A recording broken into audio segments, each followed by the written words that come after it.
কংগ্রেস শহীদ তারপরে শুভেন্দু দাস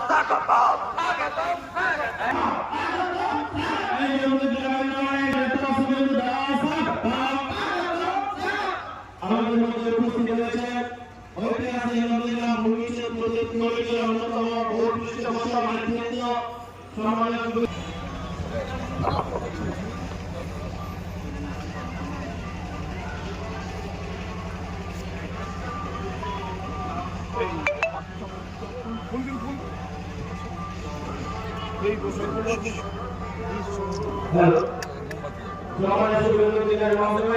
আমাদের শহীদ ব্যক্তিদের সম্মান নিবেদন করছেন এবং সঙ্গে উপস্থিত রয়েছে শহীদ ব্যক্তিদের সম্মান নিবেদন করেছেন শহীদের পরিবার শহীদের হবে না তো ব্যর্থ হবে না তো ব্যর্থ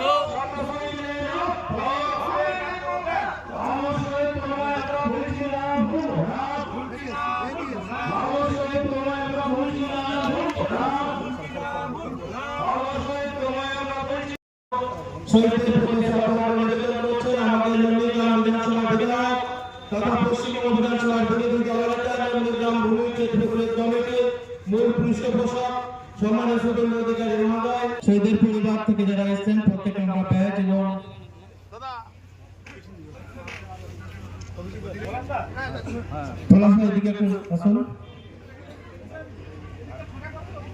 সম্মানীয় বিধায়ক মহোদয়কে সম্মাননা জ্ঞাপন করছেন। এরপরে বাকি সবাইকে ব্যাচ পরিয়ে রয়েছেন আমাদের পঞ্চায়েত সমিতির কর্মাধ্যক্ষ বর্ষা নেত্রী স্বদেশ অধিকারী মহোদয়, রয়েছেন সাহেব দাস ভাই, রয়েছেন ভিক্টর মন্ডল, রয়েছেন বর্ষিয়ান আন্দোলনে আমাদের নেত্রী মঞ্চে আসার জন্য অনুরোধ করবো। আজকের 7 সাল 7 জানুয়ারি আমরা ভুলিনি দিনটাকে। আজকের 2026 সাল 7 জানুয়ারি এই নন্দীগ্রামে জমি রক্ষা করার ক্ষেত্রে এদের আত্মবলিদান আমরা কোনোদিন ভুলতে পারি না। আপামর মানুষ সংঘবদ্ধ হয়ে এই আন্দোলন এবং পরবর্তীকালে জনগণের বিজয় তার মধ্য দিয়ে আমাদেরকে এগিয়ে নিয়ে যেতে হবে।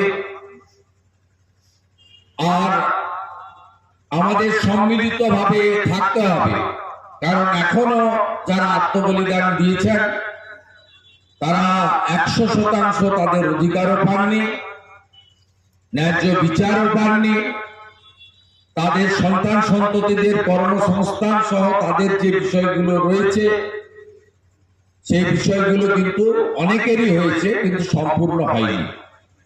স্বাভাবিকভাবে আমাদের এই লড়াই একটি ক্রমান্বয়ে যে লড়াই, ধাপে ধাপে লড়াই, অনেক দিনের লড়াই, ধৈর্য এবং সহ্য দুটো করে আমরা এগিয়েছি। আগামী দিনে নিশ্চয়ই যে কথা দেবাশিস ভাই বলছিল প্রকৃত পরিবর্তন, সেই প্রকৃত পরিবর্তন এলে এই পরিবারগুলি সামগ্রিকভাবে এলাকার মানুষ তারা শান্তি পাবে, তারা খুশি হবে।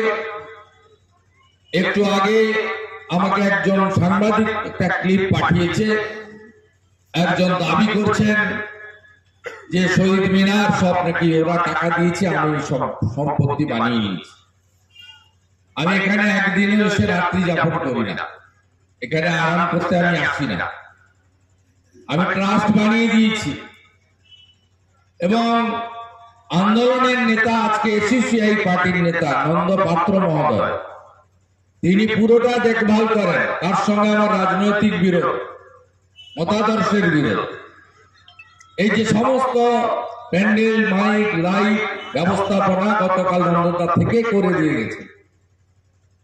তার রাজনৈতিক বাধ্যবাধকতা আছে, আমারও তার সঙ্গে রাজনৈতিক মতাদর্শগত বিরোধ রয়েছে। এরা জানে না, এরা নিজেদের আখের বুঝিয়েছে। এরা নিজেদের পুত্র, পরিবার, কন্যা তাদের কর্মসংস্থানের সুযোগ করে নিয়েছে, চাকরি বিক্রি করেছে, আর এখানে দাঁড়িয়ে বড় বড় ভাষণ মারছে আজকে নন্দীগ্রামের আন্দোলনকে অপমান করার জন্য। আর কিছু হালি লোক তারা এখানে আসেন হঠাৎ করে। আমি জানতে চাই এই আন্দোলনে সবচেয়ে বড় বেনিফিশিয়ারির নাম কি? সবচেয়ে বড় বেনিফিশিয়ারির নাম হলো এই রাজ্যের মুখ্যমন্ত্রী মমতা বন্দ্যোপাধ্যায়।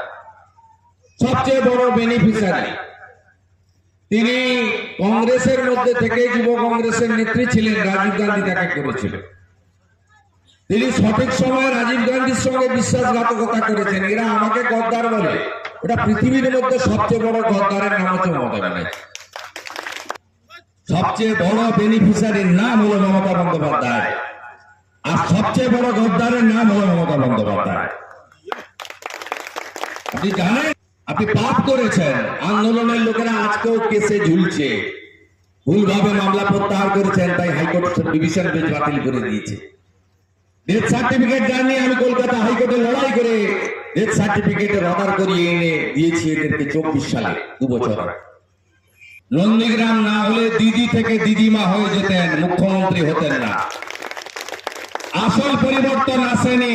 সোনাচূড়ার গ্রামে গ্রামে ছেলেরা গুজরাট, মধ্যপ্রদেশ, উড়িষ্যায় গিয়ে কাজ করতে চলে গেছে, স্ত্রী পুত্র পরিবার বাবা মাকে ছেড়ে। আসল পরিবর্তন আনতে হবে। যাদেরকে আমরা শ্রম দিয়ে, পরিশ্রম দিয়ে, আমি নিজে 42টা মামলা খেয়েছি। প্রয়াত বুদ্ধ, আপনি পারেননি সবার মুখ্যমন্ত্রী হতে, কিন্তু আপনাদের সোনাচূড়ার আশীর্বাদে আমি লাস্ট রাউন্ডে অল্প ভোটে পিছিয়ে ছিলাম। আমাকে জিতিয়েছে কে? সোনাচূড়া। 3200 ভোট লিড দিয়েছিলেন। আমি আপনাদের মাঝ ভাত খাওয়াতে পারিনি, কিন্তু বিরোধী দলনেতা কাকে বলে আমি বুঝিয়ে দিতে পেরেছি। আমি আশা করি আমার আত্মীয়রা আমার সাথে থাকবেন। এ সম্পর্ক চিরদিনের। শহীদ মিনারেও আসবো, রাম মন্দিরটা তৈরি হয়ে গেলে ওখানে এসে মাঝে মাঝে থাকবো। সোনাচূড়াই আগামী ভবিষ্যতের আমার ঠিকানা। সবাই ভালো থাকবেন।